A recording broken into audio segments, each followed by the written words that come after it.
Espero no quedarme para atrás. Señor presidente, muchas gracias por la posibilidad de exponer en este plenario. Hace años participé en un congreso sobre los desafíos de la mujer frente a la política internacional contemporánea en la Embajada Argentina en el Paraguay. En esa oportunidad, una socióloga le preguntó al entonces canciller del Paraguay por qué, siendo un país despoblado desde la guerra de la Triple Alianza, en el Paraguay actualmente se aplicaban políticas de educación sexual antinatalistas.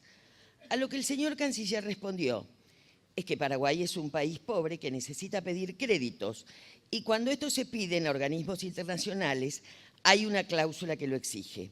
Esto ya lo sabíamos, pero fue muy interesante escucharlo en forma directa de un canciller de un país hermano. Hoy podemos, por ejemplo, apoyarnos en un trabajo realizado por TELAM, donde demuestra que nuestro Código Penal, sancionado en 1921, época en que mundialmente reinaba la legislación eugenésica, fue cambiando en materia de aborto al compás de los vaivenes de nuestra deuda externa y la influencia del fondo. En efecto, la primera vez que la legislación penal de nuestro país contempló la no punibilidad del aborto cuando el embarazo provenía de una violación fue durante el gobierno denominado de la Revolución Argentina, encabezado por el general Onganía, quien dictó la ley 17.567 de reforma al Código Penal, incluyendo esa causal autónoma. El ministro de Economía era Adalberto Krieger Bacena, quien ya había ocupado esa cartera durante el gobierno del general Pedro Eugenio Aramburu, periodo en el que propició el ingreso de Argentina al FMI, para luego ser el mismo funcionario del fondo. Restablecido el orden constitucional en 1973, el Congreso de la Nación dictó la ley 20.509, que derogó esa causal de no punibilidad, volviendo en materia de aborto a la redacción de 1921.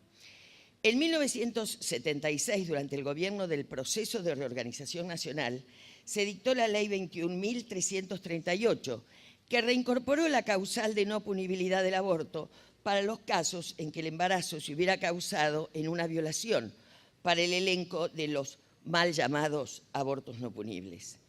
Es sabido que el ministro de Economía de esa época era José Alfredo Martínez de Oz y que por entonces el FMI aprobó con inusitada rapidez un crédito de 110 millones de dólares para la Argentina. También era sabido que Martínez de Oz tenía una estrecha relación con Rockefeller, el gran financista del control de la natalidad y del aborto, quien inclusive visitara nuestro país durante su gestión.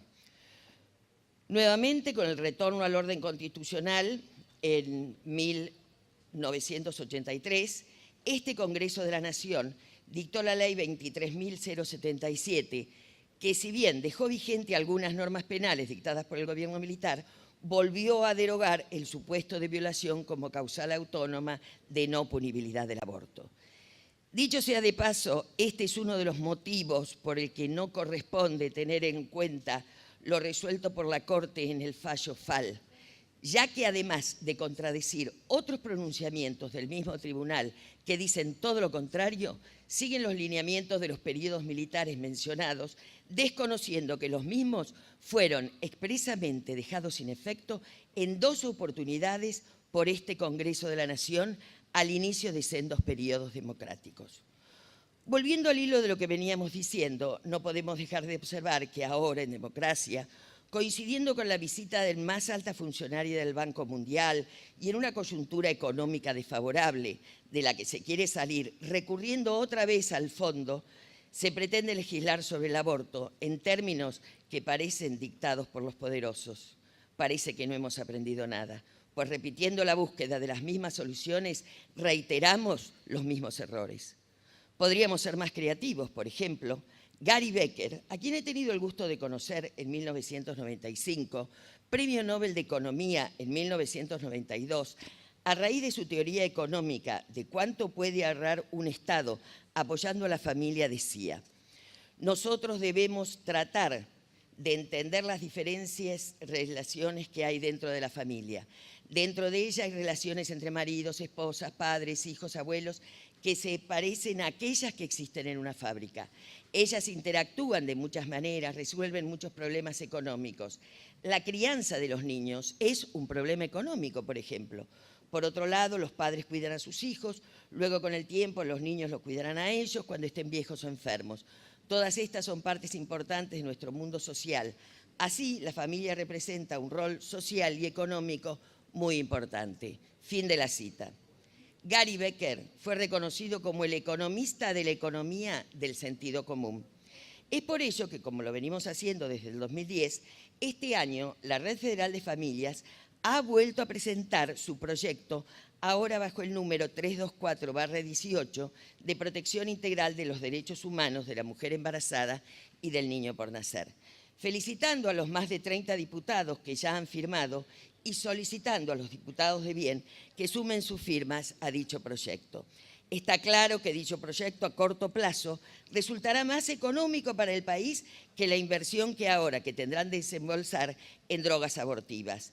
Aunque sugestivamente y a pesar de ser norma de esta casa, solo pasen por la Comisión de Presupuesto junto con el nuestro, los proyectos presentados en el 2017 y sospechosamente la gambeten los presentados en 2018 que ahora considerarán.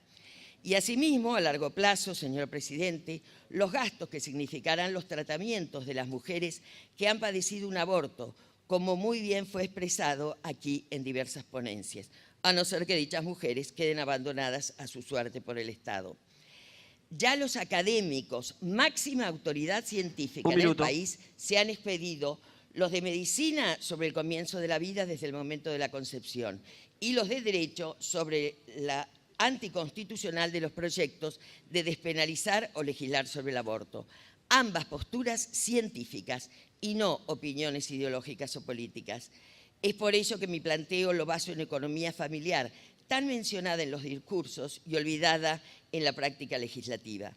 Estimados legisladores, conscientes del momento crucial que tocará vivir en las circunstancias que se debatirá en este Congreso la despenalización, legislación del aborto, queremos hacerles saber que confiamos en lo que harán, informándose en profundidad aún los que no asisten a este plenario y todos sin dejarse influir por presiones ideológicas y económicas.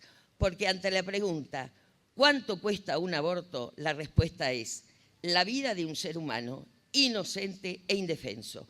Una vida que quedará en una bolsa de residuos patológicos o comercializada, como ya hemos visto que realizaban en Estados Unidos asociaciones que hoy están poniendo plata en asociaciones pro aborto locales y que hablaron en este mismo recinto. Señores legisladores, son ustedes quienes hoy están decidiendo para la historia de nuestro querido país. Y son ustedes quienes determinan en qué material quedará escrito su nombre, si en lodo o en bronce. Confiamos en su bonomía. Muchas gracias.